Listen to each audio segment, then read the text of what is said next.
Vamos a continuar con nuestro estudio en el Evangelio de Lucas. Quiero que me acompañen por favor a Lucas 10:25. Si no tienes una Biblia, habla con la persona que está a tu lado y dile que te deje ver en su Biblia. Si la tienes en el celular, mantente en la Biblia, no entres a Facebook ni a WhatsApp. No te estoy controlando la vida, sino que vamos a estar enfocados en la palabra de Dios. Amén. Y si no tienes Biblia, llevas mucho tiempo viniendo, entonces es hora de que te arrepientas y la próxima vez traigas una Biblia. El tema que vamos a estudiar el día de hoy es un pasaje de la Escritura que ha sido abordado de muchas y de variadas maneras. Se le han dado innumerables aplicaciones y de ninguna forma es desconocido para nosotros. La pregunta, o una de las preguntas dominantes de ese texto es: ¿y quién es mi prójimo?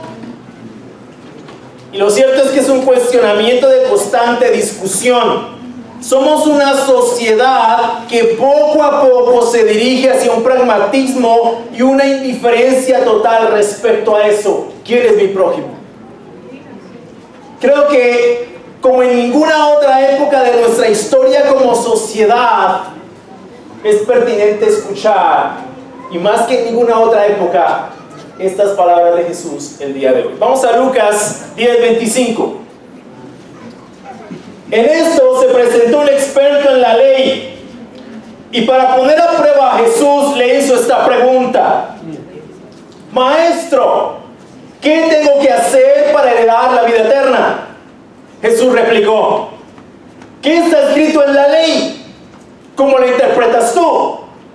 Como respuesta el hombre citó: ama al Señor tu Dios con todo tu corazón, con todo tu ser, con todas tus fuerzas y con toda tu mente.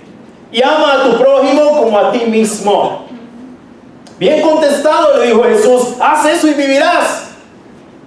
Pero él quería justificarse, así que le preguntó a Jesús: ¿y quién es mi prójimo?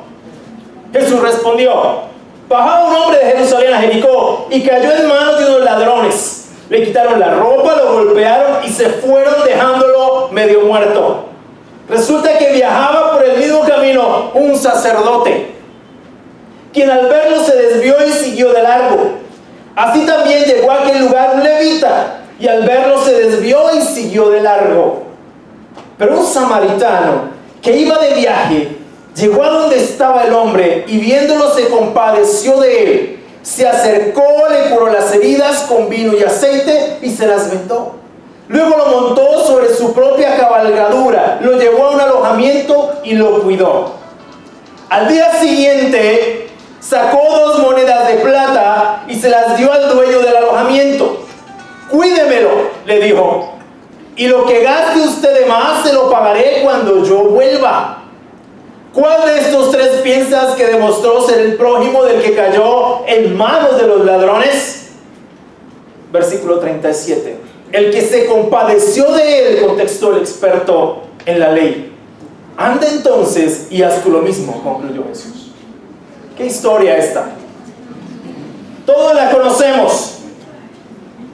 Todos la hemos leído en alguna oportunidad. De hecho, cuando alguien hace algo similar, se le etiqueta como un buen samaritano. Pero se ha reciclado tanto esta parábola que definitivamente ha perdido el norte o la esencia que Jesús le dio en su momento. Ante las preguntas hechas por un maestro de la ley que acudió a Jesús para ponerlo a prueba, como acabamos de ver, le imparte una lección de compasión que sigue siendo recordada y lo será por una eternidad. Y la forma en que voy a desarrollar el sermón de hoy será sobre la base de las preguntas y respuestas tanto de Jesús como del fariseo experto en la ley. Hay 2 preguntas que son dominantes en el texto. Las hace el experto en la ley. Voy a abordar el sermón usando esas 2 preguntas y el resto de preguntas y respuestas que surgen en el texto. Esa primera pregunta es la pregunta que le hace el maestro experto en la ley a Jesús. Maestro, ¿qué tengo que hacer para heredar la vida eterna? Esa es la primera pregunta. Mientras Jesús hablaba con sus discípulos, después de que ellos llegan de su viaje misionero, aparece en escena un maestro de la ley, o un experto en la ley, que acude a Jesús para ponerlo a prueba con una pregunta. Los fariseos y los maestros de la ley continuamente buscaban descubrir a Jesús en alguna falta, para acusarlo. Y para ello, frecuentemente le tendían trampas con preguntas capciosas y comprometedoras. Lo cierto es que eso no ha cambiado mucho el día de hoy. Las preguntas generalmente tenían que ver con el asunto de la vida eterna, que era una discusión que tanto fariseos como saduceos, que eran los dos partidos dominantes en esa época religiosos, mantenían de forma constante. La pregunta, maestro, ¿qué debo hacer para heredar la vida eterna? Jesús le respondió con otra pregunta. Claro, siendo un maestro de la ley, siendo un experto en la ley, que es algo así como una especie de doctor hoy en día, él le pregunta, bueno, ¿qué está escrito en la ley? ¿Cómo la interpretas tú? Entonces el fariseo responde con dos pasajes del Antiguo Testamento que ellos llevaban en sus filacterias. Les voy a mostrar qué son las filacterias, porque ya me hicieron cara como que, ¿qué es eso? Vamos a ver qué son las filacterias.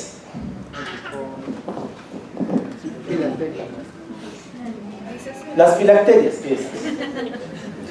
Esas son las filacterias. Eran unas cajitas que llevaban en sus frentes y en el brazo izquierdo, donde estaban depositados estos fragmentos de la Escritura. Concretamente, los fragmentos de Deuteronomio en pequeños pergaminos. Esa es la de la frente.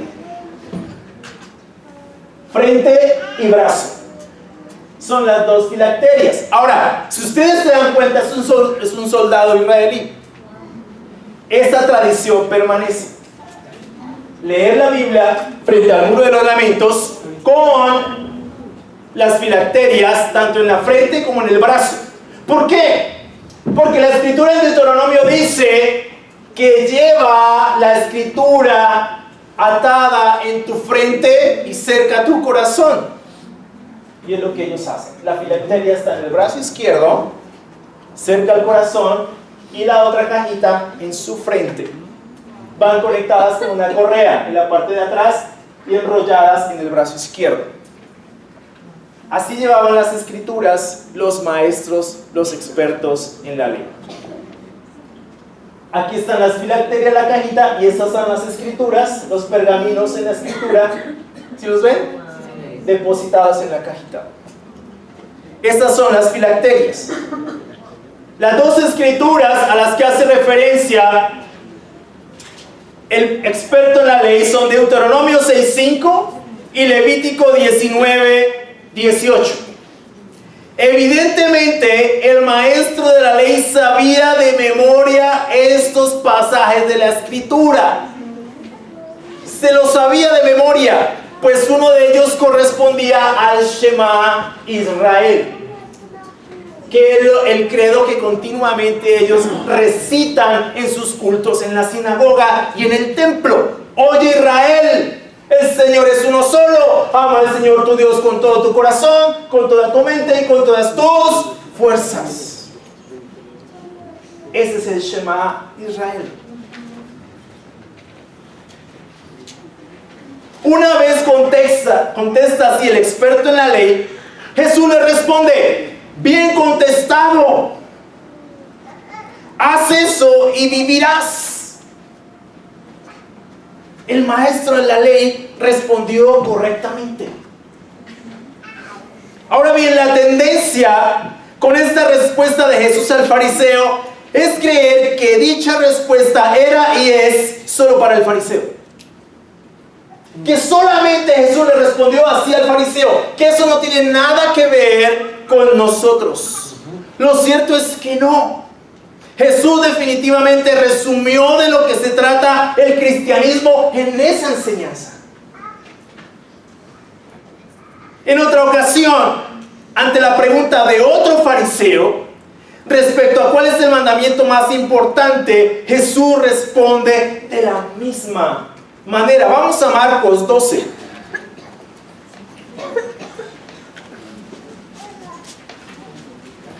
Marcos 12, 29.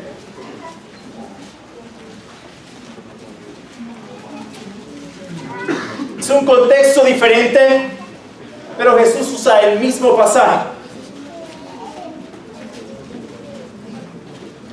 Marcos 12, vamos a leer desde el versículo 28.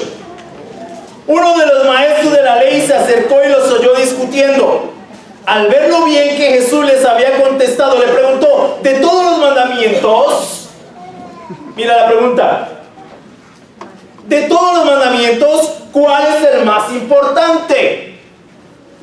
El más importante es, aquí recita Jesús el Shema Israel. Oye Israel, el Señor nuestro Dios es el único Señor, contestó Jesús. Ama al Señor tu Dios con todo tu corazón, con toda tu alma, con toda tu mente y con todas tus fuerzas. El segundo es: ama a tu prójimo como a ti mismo. No hay otro mandamiento más importante que estos. Bien dicho, maestro, respondió el hombre, emocionado. Tienes razón al decir que Dios es uno solo y que no hay otro fuera de Él. Amarlo con todo el corazón, con todo el entendimiento y con todas las fuerzas. Y amar al prójimo como a uno mismo es más importante que todos los holocaustos y sacrificios. Al ver Jesús que había respondido con inteligencia, le dijo: no estás lejos del reino de Dios. Y desde entonces nadie se atrevió a hacerle más preguntas. No estás lejos del reino de Dios. El fariseo que le hizo la pregunta a Jesús en esta ocasión reforzó de forma lúcida la respuesta de Jesús, a lo que el Señor replicó: no estás lejos del reino de Dios. ¿Sabes? Esta historia no es solamente para los fariseos y los maestros de la ley. Jesús resumió el cristianismo en esas dos cosas. Y creo que es muy importante para nosotros como cristianos contemporáneos hacer énfasis en estas enseñanzas y palabras de Jesús.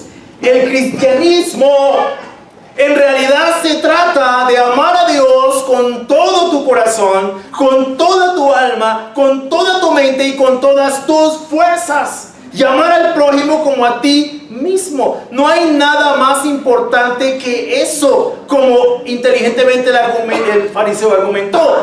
Toda la teología y la doctrina del cristianismo en realidad dependen de estos dos mandamientos fundamentales. La demanda de amor de parte de Dios emerge objetivamente desde el Antiguo Testamento. Jesús resume los 10 mandamientos en esos dos. Los primeros 6 mandamientos de la ley de Dios tienen que ver con Dios, y los otros tienen que ver con el prójimo. Así es. El primer mandamiento es: el Señor tu Dios es uno solo. Amarás al Señor tu Dios. No harás imágenes del Señor tu Dios. Todo tiene que ver con Dios. Y los otros tienen que ver con el prójimo. No desearás la mujer de tu prójimo. No asesinarás a tu prójimo. No robarás a tu prójimo. No codiciarás ni su buey, ni su tierra, ni nada de tu prójimo.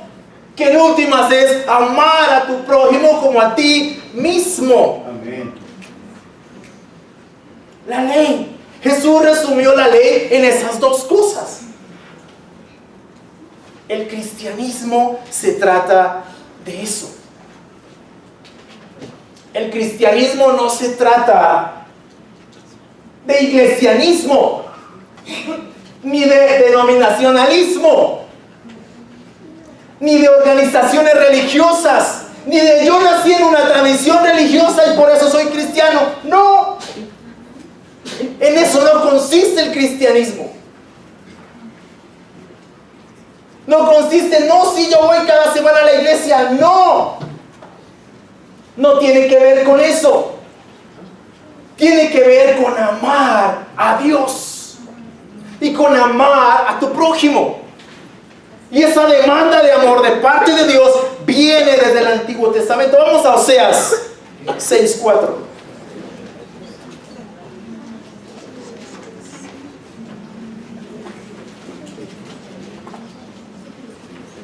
Oseas 6.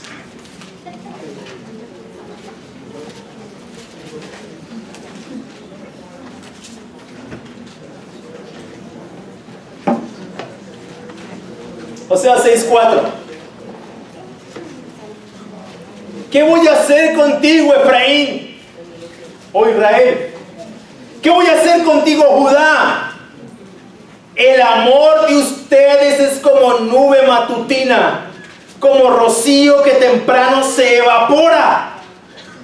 Por eso los hice pedazos por medio de los profetas, los herí con las palabras de mi boca. Mi sentencia los fulminará como un relámpago. Lo que pido de ustedes es amor y no sacrificios, conocimiento de Dios y no holocaustos.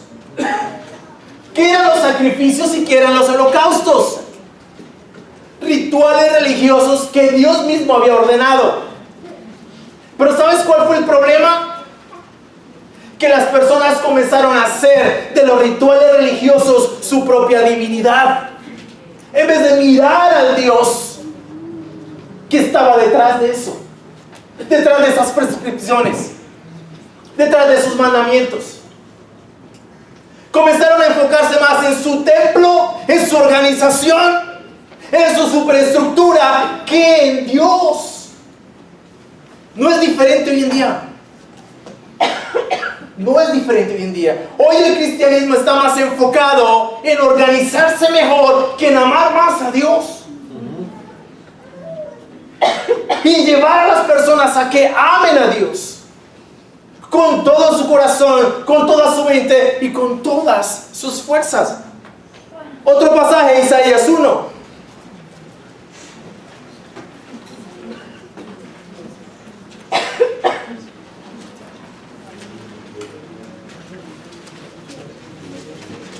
Isaías 1, versículo 11.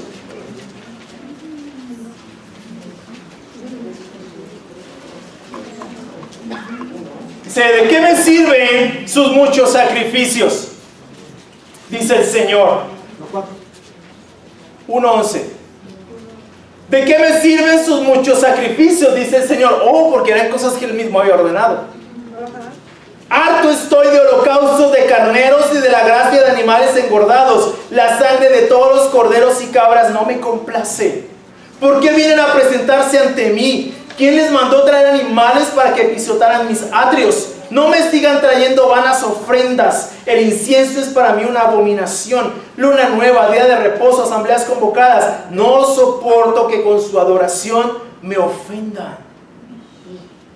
Yo aborrezco sus lunas nuevas y festividades. Se me han vuelto una carga que estoy cansado de soportar. Cuando levantan sus manos, yo aparto de ustedes mis ojos. Aunque multiplican sus oraciones, no las escucharé, pues tienen las manos llenas de sangre. Lávense, límpiense, aparten de mi vista sus obras malvadas. Dejen de hacer el mal, aprendan a hacer el bien, busquen la justicia y reprendan al opresor, aboguen por el huérfano y defiendan a la viuda. Vengan, pongámonos las cosas en claro, dice el Señor. Son sus pecados como escarlata, quedarán blancos como la nieve. Son rojos como la púrpura, quedarán como la lana. ¿Están ustedes dispuestos a obedecer? Comerán lo mejor de la tierra. Se niegan y se rebelan, serán devorados por la espada.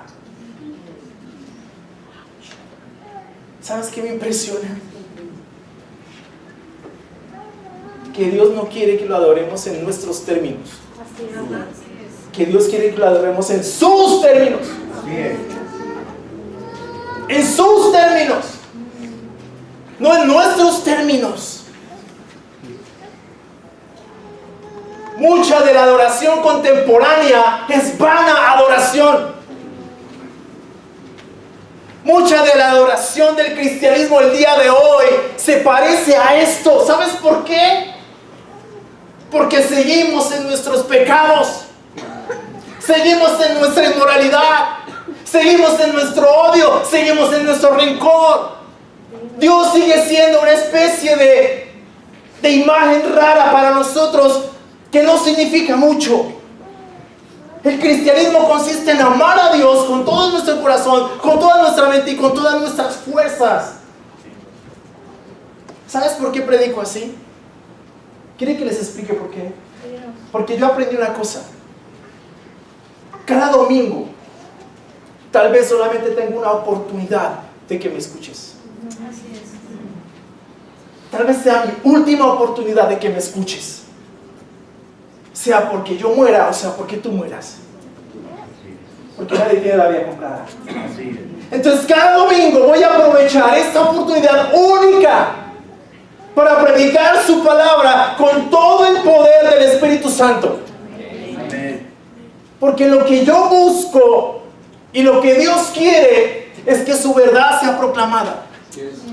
Que de verdad, amigos y hermanos, el cristianismo deje de ser lo que está haciendo hasta este momento y se convierta en lo que Dios está buscando que sea. Que lo amemos con todo el corazón, con toda nuestra mente, con todas nuestras fuerzas. De nada sirve que te hayas bautizado si sigues viviendo la vida que antes vivías. De nada sirve que Dios te haya sacado del mundo si el mundo no ha salido de tu corazón. De nada sirve. No tiene sentido que te ufanes de ser cristiano si no vives conforme a la voluntad de Dios. Este mundo está hecho un desastre, hermanos y amigos. Es impresionante lo que tú ves en las noticias. Es doloroso. Es triste. Es desafortunado. No puedo entender cómo en Estados Unidos un niño solamente puede comprar licor cuando es mayor de 21 años. Pero puede comprar armas teniendo 18. Compra un fusil de asalto R15. Un fusil de asalto R15. ¿Te imaginas? ¿Han visto un R15 alguna vez en su vida? Es loco. Es absurdo. Yo no logro entender. Y entra un muchacho de 19 años a una escuela y mata a 17 muchachos, incluidos profesores y alumnos. ¿Sabes quién era este hombre? Un muchacho entrenado por un grupo de supremacía blanca en Miami, Florida. En la Florida. Que está buscando que Florida sea solamente de blancos. Interesante que muchos de los que murieron ahí fueron latinos. ¿Sabes por qué el mundo está como está? ¿Quieren que les diga nomás por qué está como está, amigos? Porque dejamos de amar a Dios. Por esa razón. Por esa razón. Pero miremos a nuestra propia vida. ¿Cómo está tu vida? ¿Cómo está la mía? Depende mucho de tu relación con Dios. De lo que Dios es para ti, de lo que Dios significa para ti. Aquí no estoy hablando de religión. No estoy hablando de eso. No estoy hablando de si eres católico, eres mormón, eres bautista. No, eso no interesa, aquí no están esos términos.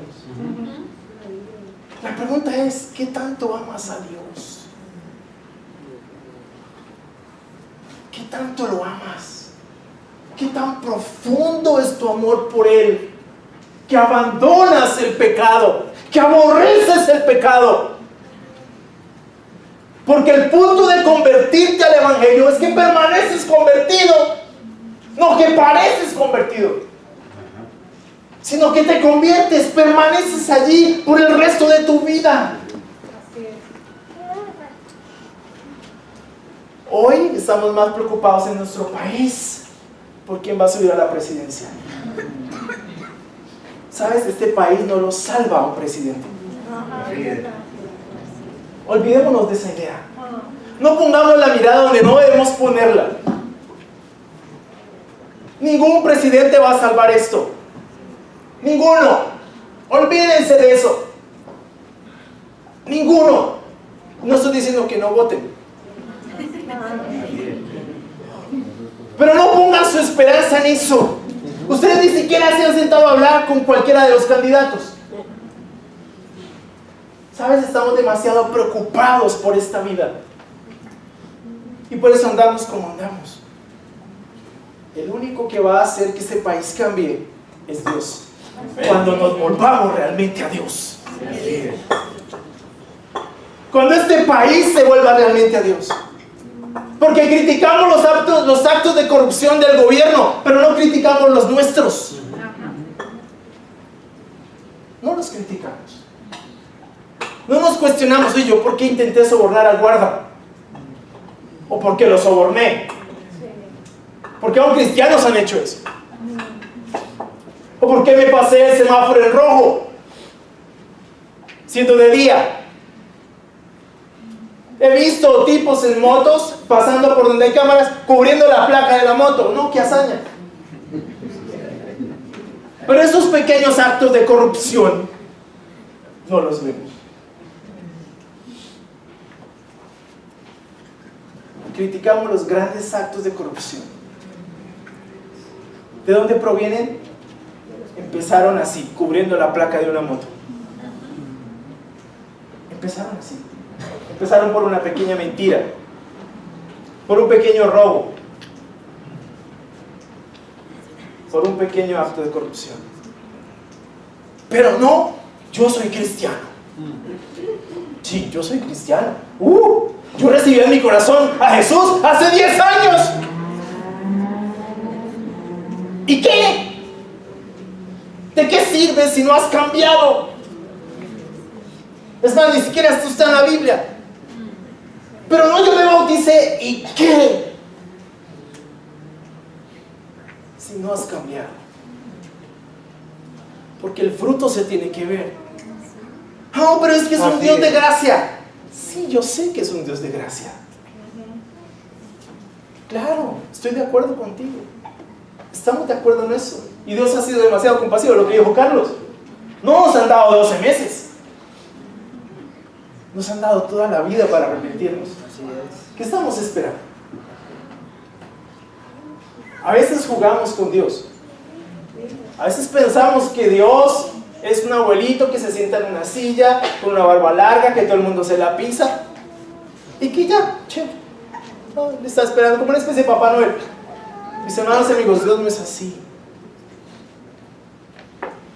¿Sabes una cosa? Y quiero que lo piensen.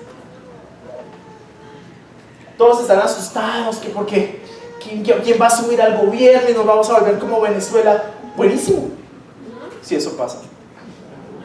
¿Sabes por qué? Como dijo Calvino, cuando Dios quiere enjuiciar a una nación, pone malos gobernantes en sus puestos. Venezuela está como está porque se apartó de Dios. Por esa razón. El problema no es los gobernantes. El problema es el corazón de nuestra nación, que está corrompido hasta los tuétanos. Todos los días hay un escándalo de corrupción en este país. Todos los días. Todos los días sale el cartel de una cosa, el cartel de la otra. Todos son carteles en este país. Todo. El cartel de los falsos testigos, el cartel del VIH, salió ese también. ¿Qué más carteles van a salir? No falta sino que salga el cartel del lavado de activos del cristianismo. Sería lo último que faltaría que pasara. Pero ¿sabes una cosa? ¿Sabes qué espera Dios de nosotros? Que lo amemos. Sinceramente, amigos, que lo amemos. Y Él está esperando eso. Él está esperando que realmente lo amemos con todo nuestro corazón, con toda nuestra mente, con todas nuestras fuerzas. Es lo que dice en el versículo 16: lávense, límpiense, aparten de mi vista sus obras malvadas, dejen de hacer el mal, aprendan a hacer el bien, busquen la justicia y reprendan al opresor, aboguen por el huérfano y defiendan a la viuda. Luego dice: vengan, pongamos las cosas en claro, dice el Señor, son sus pecados como escarlata, quedarán blancos como la nieve. Él está dispuesto a arreglar nuestras vidas. ¿Qué tan dispuesto estás tú? Es la pregunta que nos tenemos que hacer. Dios sí quiere transformar nuestras vidas y nuestros corazones. La pregunta es: ¿qué tan dispuestos estamos nosotros a hacerlo? Isaías 29:13.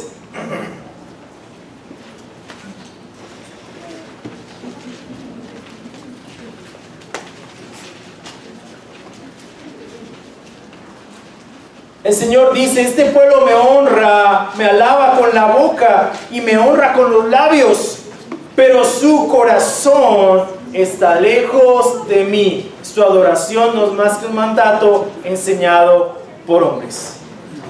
Esta escritura más tarde la toma Jesús en su enseñanza en Marcos 7 del 1 al 8 y Mateo 15. ¿Sabes cuál es el diagnóstico que hace Dios? Este pueblo me honra con los labios, pero su corazón está lejos de mí. En vano me adoran. En vano me adoran. ¿Sabes qué busca Dios? Tu corazón. Y el mío. Es lo que busca, que lo amemos realmente. No que exhibamos una etiqueta denominacional, organizacional, lo que sea. Lo que Él está buscando es que realmente lo amemos. Que vivamos nuestras vidas para Él. Que vivamos concentrados en vivir para Él. No para este mundo.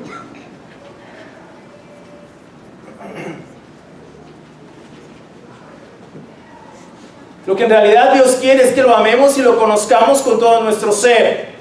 Pero es un amor y conocimiento basado en su propia autorrevelación, la Biblia.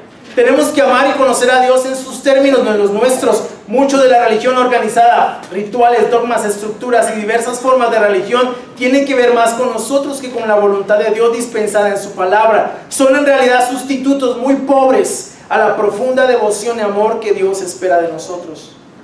Jesús, Dios hecho carne, advirtió a sus discípulos en Juan 14:15: si ustedes me aman, obedecerán mis mandamientos. De modo que un termómetro efectivo que mide la temperatura de nuestro amor por Dios es cuánto amamos obedecer sus mandamientos. Lo realmente importante aquí es de que eso depende de nuestra vida eterna. Jesús lo dijo: haz esto y vivirás. Son palabras para nosotros también, no solo para el fariseo. La segunda pregunta importante y determinante en el texto la hace nuevamente el fariseo.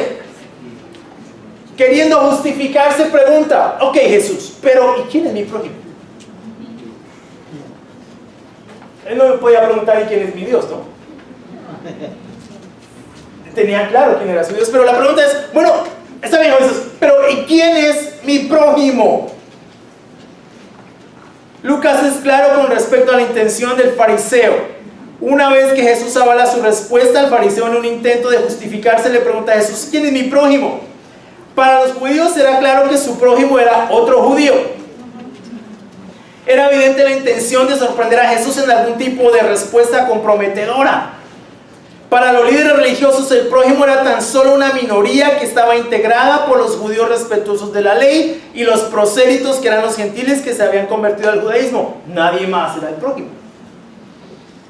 Con su pasión por las definiciones, los rabinos se preguntaban: ¿quién era el prójimo? Los más estrechos contestaban que el prójimo era otro judío. Algunos hasta llegaban a decir que era ilegal ayudar a una mujer gentil en el momento del parto, porque eso solo sería ayudar a que hubiera otro gentil en el mundo. Por eso la pregunta del fariseo, la pregunta que hace es normal. Por eso la pregunta. Jesús responde entonces al fariseo con una parábola conocida como la parábola del buen samaritano. La historia que Jesús narra no era del todo inventada, es posible que haya sucedido. El camino de Jerusalén a Jericó era supremamente peligroso, de modo que la situación que narró Jesús no resulta inverosímil para su audiencia y lógicamente para el maestro de la ley. Berkeley dice al respecto: en primer lugar, vamos a mirar la escena de esta historia. La carretera de Jerusalén a Jericó era notoriamente peligrosa. Jerusalén está a 800 metros sobre el nivel del mar, arriba del Mar Muerto, cerca del cual está Jericó, que está a 400 metros bajo el nivel del mar, o sea, está abajo. Así que en menos de 30 kilómetros la carretera salva un desnivel de 1200 metros. Era una carretera estrecha, bordeada por rocas, con vueltas y revueltas que le hacían terreno abonado para los bandoleros. En el siglo V, Jerónimo nos cuenta que todavía la llamaban el Camino Rojo o de la Sangre. En el siglo XIX todavía había que pagar dinero de seguridad a los jeques locales para usar esta carretera. Hasta el principio de la década de los 30, el famoso autor de libros de viaje, H.B. Morton, nos dice que le advirtieron que llegara a su destino antes de que se hiciera oscuro, porque un cierto Abu Yida acostumbraba detener a los coches y robar a los viajeros o turistas, escapándose a las montañas antes de que la policía pudiera llegar. Cuando Jesús contó esta historia, hablaba de algo que sucedía con frecuencia en la carretera de Jerusalén a Jericó. Les voy a mostrar la carretera. Muéstrala. Esa es la carretera. Al día de hoy. Todavía es así. Entonces, obviamente era muy peligroso. De modo que la historia que estaba captando la atención tanto de las personas que la escuchaban, sus discípulos y evidentemente el maestro de la ley. Un hombre que se dirigía a Jerusalén, de Jerusalén a Jericó, es asaltado por ladrones. Le quitan todo, lo golpean y lo dejan medio muerto. Jesús narra que por el mismo camino viajaba un sacerdote que al verlo siguió de largo. El asunto es que probablemente pensó que estaba muerto y la ley no le permitía acercarse a un muerto y tocarlo, pues hubiese quedado 7 días impuro según la prescripción legal. En Números 19:11. Esto le impediría obviamente cumplir con sus labores en el templo, pero pudo más la letra de la ley que el espíritu de la ley. De igual forma, otro religioso judío o un levita, al verlo se desvió y siguió de largo. Probablemente tuvo miedo porque en esa época también los bandoleros se hacían los muertos. Y cuando alguien iba a tomarlos, entonces saltaban otros y lo asaltaban. Entonces rápidamente el levita siguió de largo. Pero se acercó entonces alguien diferente, un samaritano que iba también de viaje. Llegó hasta donde estaba el hombre, lo vio y se compadeció de él. Cosa que no hicieron los religiosos judíos con un muy seguro compatriota suyo. Lo más seguro es que este hombre en el piso era un judío. Se acercó y le curó las heridas con vino y aceite, ambas sustancias medicinales en aquella época. El vino era empleado como antiséptico y se mezclaba con hierbas para aliviar el dolor. El aceite se untaba para suavizar las heridas y protegerlas. Luego las vendas. Lo montó sobre su propia cabalgadura, lo llevó a un alojamiento y lo cuidó. Imagínate. No contento con eso, al otro día le entregó al dueño del alojamiento 2 denarios, que era la paga habitual, y le pidió cuidarlo, no sin antes asegurarle que lo que gastara además se lo pagaría a su regreso. Al parecer este samaritano era muy bien conocido del dueño del alojamiento. Era alguien confiable. ¿Te imaginas? O sea, quiero que me entiendan una cosa aquí. Los fariseos, maestros de la ley, saduceos judíos, no tienen trato con los saduceos. Los saduceos eran considerados mestizos para el judío, no solamente espiritualmente, sino étnicamente. Eran mal vistos, eran aborrecidos, eran peor que gentiles, porque habían traicionado a su pueblo. Eran judíos pero chiviados. ¿Sí me explico? Y los aborrecían, los judíos los aborrecían. Entonces cuando este hombre está escuchando, y yo muy seguramente dice Jesús, y pasaba un samaritano, lo más seguro que dice el fariseo, este menos lo ayudó. No, es un samaritano. Si no lo ayudó un sacerdote y un levita, mucho menos un samaritano. Pero la sorpresa que se llevó fue escuchar que el samaritano había hecho más de lo que pudieron haber hecho los otros dos. Lo llevó en su propia cabalgadura, lo cuidó, lo sanó, además pagó para que lo cuidara. Por eso es que al día de hoy, cuando alguien hace algo así extraordinario por el prójimo, lo llaman el buen samaritano. Porque es algo extraordinario, es algo que sale fuera de lo común. Ahora bien, los conflictos de orden racial están a la orden del día en la sociedad en que vivimos. La migración de venezolanos hacia nuestro país ha encendido las alarmas y la discriminación y el desprecio han hecho su aparición.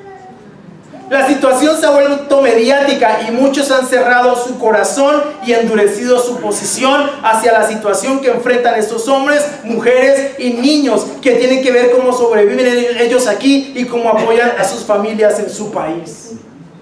Ayer estaba pasando un tiempo con Franco en el estadio y se me acercó un hombre, un venezolano, junto con su esposa.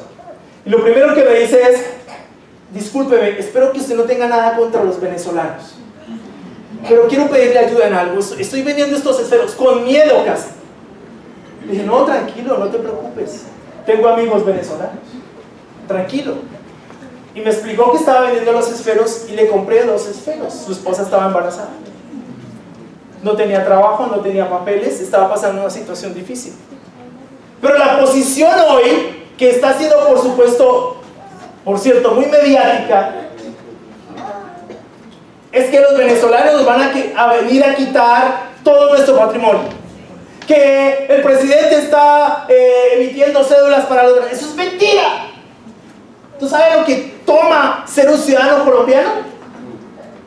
A René Marie, la esposa de Flavio, que es americana, le tomó 25 años.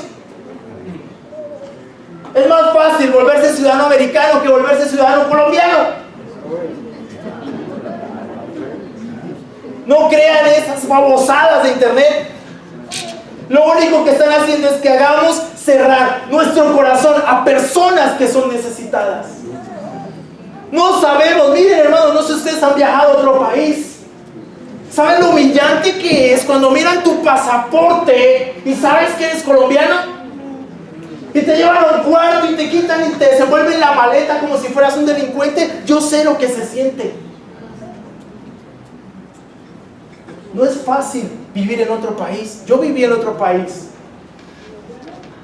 como misionero. No es fácil hacer eso. No es fácil vivir en un país donde la gente te mira mal porque eres colombiano. Yo sé lo que se siente. Espero nunca tengamos que vivir lo mismo. Y si lo vivimos, vamos a tener que aprender la lección de ser compasivos, de ser comprensivos con personas como ellos. A mí me impresiona Edilberto Ramírez y Nayibe. Ellos son colombianos, ellos no son venezolanos, pero dirigen la iglesia en Venezuela. Han pasado por situaciones terribles. Los han amenazado de muerte. En la casa donde vivían anteriormente, tuvieron que salir de esa casa con escolta policial, porque el dueño de la casa quería asesinar a Edilberto. Un país hostil para los colombianos. En una ocasión Samuel, recién llegados allá, Samuel el más pequeñito, el hijo de ellos, estaba tan mal de la situación que cogió su ropa, la empacó en una maleta y le dijo a su papá: vámonos para nuestra casa. ¿Tú sabes lo que significa estar en un país como ese, siendo un misionero, que tu hijo te diga algo así? Y Edilberto ha dicho: no me voy. Este país necesita a Dios.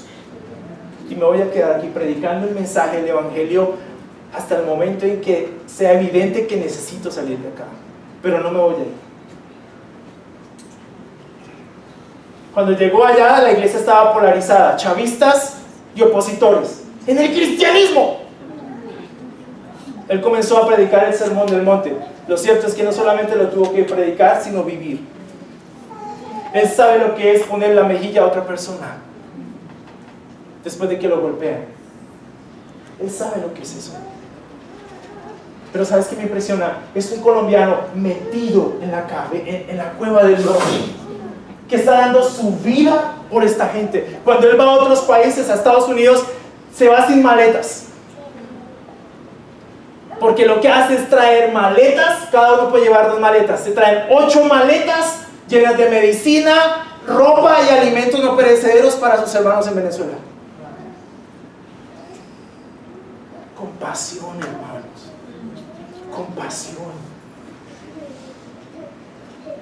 Este mundo necesita que seamos compasivos. Si esta parábola puede hacer algo en tu corazón, es eso. Compasión. Ya dejemos tanta crítica. Dejemos de escuchar tantas mentiras. Dios sabe qué va a pasar con nuestro país. Tú no te preocupes por eso. Dios sabe. Pero tú, ¿qué estás haciendo por otro? Me impresiona aún que incluso a veces dentro de la iglesia, dentro del cristianismo, los criticamos entre cristianos cuando somos familia. A veces cerramos nuestro corazón al hermano que está a nuestro lado. A veces hacemos eso. ¿Sabes? Nos necesitamos, hermanos.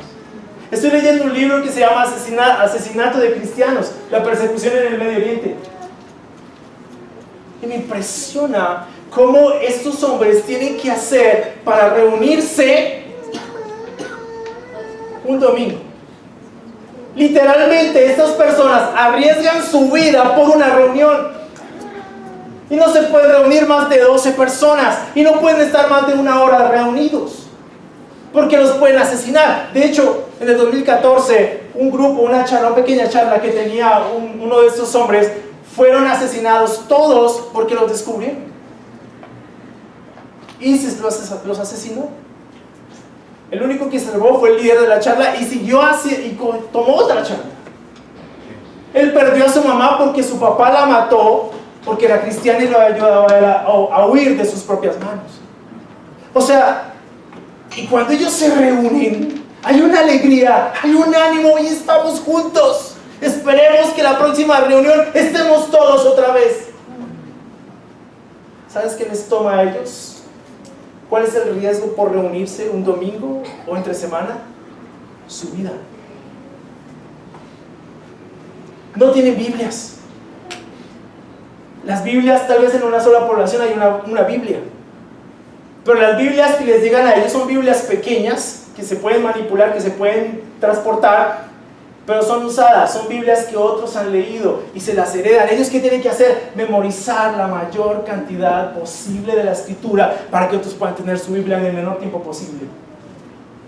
Y las transportan a riesgo de perder su vida, porque si en Irán, en Irak, en Somalia, en Siria te ven con una Biblia, te matan.